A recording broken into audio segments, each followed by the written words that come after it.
When Light Hurt Paris Hill អ្នកទាំងអស់គ្នាអើយនេះគឺជាភ្លើងពណ៌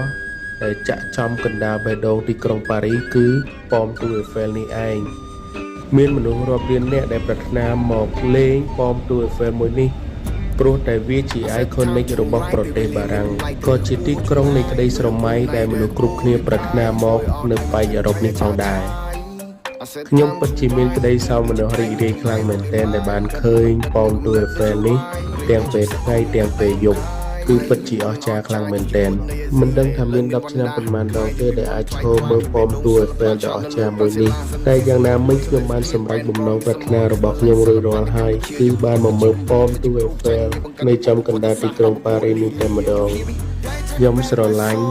ទីក្រុងប៉ារីសខ្ញុំស្រឡាញ់ប៉មទូអេហ្វែល